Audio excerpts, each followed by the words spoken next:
ತಮಿಳುನಾಡಿನ ಮುಖ್ಯಮಂತ್ರಿಗಳು ರಾಜ್ಯಕ್ಕೆ ಬರಬೇಕಾಗಿತ್ತು, ಆದರೆ ಬರ್ತಾ ಇಲ್ಲ ಅಂತ ನಮ್ಮ ರಾಜ್ಯದ ಮುಖ್ಯಮಂತ್ರಿ ಡಿ.ಕೆ. ಶಿವಕುಮಾರ್ ಹೇಳಿದ್ದಾರೆ. ನಾಡಿದ್ದು ತಮಿಳುನಾಡಿನ ಸಿಎಂ ರಾಜ್ಯಕ್ಕೆ ಬರ್ತಾ ಇಲ್ಲ.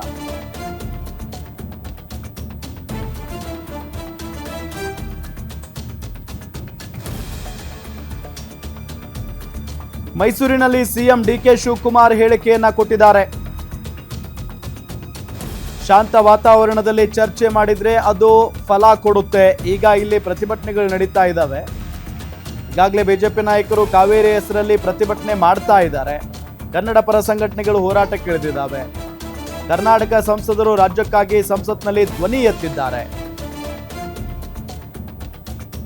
ಹೀಗೆ ಆಗ್ತಿದ್ರೆ ನಾನು ಏನಂತ ಮಾತಾಡ್ಲಿ ಅಂತ ಡಿ.ಕೆ. ಶಿವಕುಮಾರ್ ಅವರು ಹೇಳಿಕೆಯನ್ನ ಕೊಟ್ಟಿದ್ದಾರೆ. ಈ ಸಂದರ್ಭದಲ್ಲಿ ನಾಡಿದ್ದು ತಮಿಳುನಾಡು ಮುಖ್ಯಮಂತ್ರಿ ರಾಜ್ಯಕ್ಕೆ ಬರ್ತಾ ಇಲ್ಲ. ವಿಜಯ್ ಅವರು ಬರಬೇಕಾಗಿತ್ತು 3ನೇ ತಾರೀಕು ಅಂದುಕೊಂಡಂತೆಲ್ಲ ಆಗಿದ್ರೆ, ಬಟ್ ಈಗ ಪರಿಸ್ಥಿತಿ ಸರಿ ಇಲ್ಲ. ಯಾಕೆ ಅಂತ ಅಂದ್ರೆ ರಾಜ್ಯದಲ್ಲಿ ಹೋರಾಟ ನಡೀತಾ ಇದೆ. ರೈತರು ಪ್ರತಿಭಟನೆ ಮಾಡ್ತಾ ಇದ್ದಾರೆ, ಇತ್ತ ಕನ್ನಡ ಪರ ಸಂಘಟನೆಯವರು ಪ್ರತಿಭಟನೆ ಮಾಡ್ತಾ ಇದ್ದಾರೆ, ಜೊತೆಗೆ ಕಾವೇರಿ ಹೆಸರಲ್ಲಿ ಬಿಜೆಪಿಯವರು ಕೂಡ ಹೋರಾಟ ಮಾಡ್ತಾ ಇದ್ದಾರೆ. ಸೊ ಈ ಸಂದರ್ಭದಲ್ಲಿ ತಮಿಳುನಾಡಿನ ಸಿಎಂ ವಿಜಯ್ ಅವರು ಕರ್ನಾಟಕಕ್ಕೆ ಬಂದ್ರೆ ಮತ್ತೆ ಪ್ರತಿಭಟನಾಕ್ರೋಶ ವ್ಯಕ್ತವಾಗುತ್ತೆ, ಹೆಚ್ಚಾಗುತ್ತೆ. ಆ ಕಾರಣಕ್ಕಾಗಿ ಬೇಡ. ಜೊತೆಗೆ ಆದಷ್ಟು ಎಲ್ಲವೂ ತಣ್ಣಗಾದಂತಹ ಸಂದರ್ಭದಲ್ಲಿ, ಕೂಲ್ ಇದ್ದಂತಹ ಸಂದರ್ಭದಲ್ಲಿ ಕರೆಸಿ ಮಾತನಾಡಿದರೆ ಫಲಪ್ರದವಾಗುತ್ತೆ, ಫಲ ಸಿಗಬಹುದು ಅನ್ನೋ ನಿಟ್ಟಿನಲ್ಲಿ ಈ ಸಂದರ್ಭದಲ್ಲಿ ಹೇಳಿಕೆಯನ್ನು ಕೊಟ್ಟಿದ್ದಾರೆ ಡಿ.ಕೆ. ಶಿವಕುಮಾರ್ ಅವರು. ಸೊ ಹಾಗಾಗಿ ಡಿ.ಕೆ. ಶಿವಕುಮಾರ್ ಅವರು ಹೇಳಿದ ಹಾಗೆ ತಮಿಳುನಾಡು ಮುಖ್ಯಮಂತ್ರಿ ವಿಜಯ್ ಅವರು ಕರ್ನಾಟಕಕ್ಕೆ ಬರ್ತಾ ಇಲ್ಲ. ಬಂದಿದ್ರೆ ಅವರು ಮುಖ್ಯಮಂತ್ರಿ ಆದ ನಂತರ ರಾಜಕಾರಣದ ವಿಚಾರಕ್ಕೆ ಬರ್ತಾ ಇರುವಂಥ ಮೊದಲ ಭೇಟಿ ಆಗ್ತಾ ಇತ್ತಿದು. ಯಾಕೆ ಅಂತ ಅಂದರೆ ಈ ಹಿಂದೆನೂ ಕೂಡ ಅವರು ಫಸ್ಟ್ ಟೈಮ್ ಬಂದು ದೇವಸ್ಥಾನಕ್ಕೆ ಭೇಟಿ ಮಾಡಿ ಹೋಗಿದ್ದಾರೆ ಕರ್ನಾಟಕಕ್ಕೆ ಬಂದು. ಅದಾದ ನಂತರ ರಾಜಕಾರಣದ ವಿಚಾರಕ್ಕೆ ಇದೇ ಮೊದಲ ಬಾರಿಗೆ ಭೇಟಿ ಕೊಡಬೇಕಾಗಿತ್ತು ಅವರು. ಬಟ್ ಬರೋಕ್ಕಾಗಿಲ್ಲ. ಅಥವಾ ಡಿ.ಕೆ. ಶಿವಕುಮಾರ್ ಅವರೇ ಈಗ ಸದ್ಯಕ್ಕೆ ಬರೋದು ಬೇಡ ಅಂತ ಕೂಡ ಹೇಳಿದಾರಂತೆ. ಸೊ ಅದನ್ನು ಅವರೇ ಹೇಳಿರೋದೀಗ. ಏಕೆ ಅಂತ ಅಂದರೆ ರಾಜ್ಯದಲ್ಲಿ ಕಾವೇರಿ ನೀರಿನ ವಿಚಾರಕ್ಕೆ ಸಂಬಂಧಪಟ್ಟಂತೆ ಹೋರಾಟಗಳು ನಡೀತಾ ಇದ್ದಾವೆ. ಅವರು ಬಂದಂಥ ಸಂದರ್ಭದಲ್ಲಿ ಗಲಾಟೆಗಳು ಜಾಸ್ತಿ ಆಗಬಹುದು. ಹಾಗಾಗಿ ಶಾಂತ ವಾತಾವರಣದಲ್ಲಿ ಮಾತನಾಡಿಸ್ತೀವಿ ಅಂತಾರ ಕೂಡ ಮಾತಾಡಿದ್ದಾರೆ.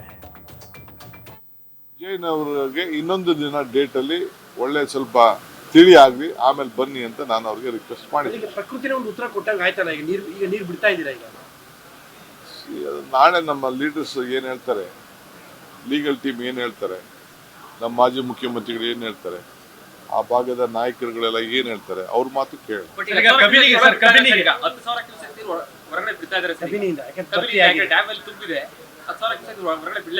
ನನಗೆ ಗೊತ್ತಿಲ್ಲ ಇನ್ನ, ದಯವಿಟ್ಟು ಅದಕ್ಕೆ ಅಡ್ಡಗಿಡ್ಡ ಹಾಕಕ್ಕೆ ಹೋಗ್ಬೇಡಿ ಅಂತ ಹೇಳ್ತಾ ಇದ್ದೀನಿ. ಕಾವೇರಿ ನಿರ್ವಹಣಾ ಸಮಿತಿ ಆಗಿದ್ದು ಒಳ್ಳೇದು ಅಂತ ಸುಪ್ರೀಂ ಕೋರ್ಟ್ ಡಿಸಿಷನ್ ಅದಾಗಿರ್ಕೆ ನಮ್ಗೆ ನ್ಯಾಯ. ಸುಪ್ರೀಂ ಕೋರ್ಟ್ ಅಲ್ಲಿ ಏನು ಇದು ಹೋದ ವರ್ಷ ಎಲ್ಲ ಎಷ್ಟು ಬಿಡಕ್ಕೆ ಹೇಳಿದ್ದು, ಈ ವರ್ಷ ಎಲ್ಲಿ ಬಿಡಕ್ಕೆ ಹೋಗಿದ್ದು, ನೀವೇ ಮಾಧ್ಯಮದವರೇ ನೀವು ಬರೀರಿ. ಹೋದ ವರ್ಷ ಎಷ್ಟು ಬಿಟ್ಟು ಅಂದರೆ ಬೇರೆ ವರ್ಷಗಳಲ್ಲಿ ಇಂಥ ಸಂಕಷ್ಟದಿಂದಲೇ ಎಷ್ಟು ಬಿಟ್ಟಿದೆ ಅಂತೇಳಿ ನಾನು ಅದನ್ನು ಒಳ್ಳೇದು ಅಂತ. ಅವರು 9,000 ಬಿಡಬೇಕು ಅಂತ ಅವ್ರು ಹೇಳ್ತಾ ಇದ್ದಾರೆ. ಇವರು 3,000 ಬಿಟ್ಟಿದ್ದಾರೆ, 3,500 ಹೇಳಿದ್ದಾರೆ. ಹೋದ ವರ್ಷ 16,000 ಚಿಲ್ಲರೆಗೆ ಒಂದು ವರ್ಷ ಇತ್ತು. 16 ಕ್ಯೂಸಿಕ್ ಇದು 16 TMC ನೀರು ಅವೆಲ್ಲ ಕೂಡ ನಡೆದಿದೆ ಅಂತ ದಾಖಲೆಗಳೆಲ್ಲ ಇದೆ. ನೋಡೋಣ. ಕಬಿನಿಗೆ ಬಾಗಿನ ಅರ್ಪಿಸುವಂತ ಕೆಲಸವನ್ನು ಆಗುತ್ತದೆ ಕಳೆದ 2 ಬಾರಿಯಲ್ಲಿ. ಈಗ ಬೇಡ ತಡಿಯಪ್ಪ, ನಾನು ಈಗ ಏನಿಲ್ಲದೆ ನನಗೆ ಪ್ಯಾಂಟು ಶರ್ಟ್ ಎಲ್ಲ ಅರ್ಧ ಆಗ್ತಾ ಇದ್ದಾರೆ.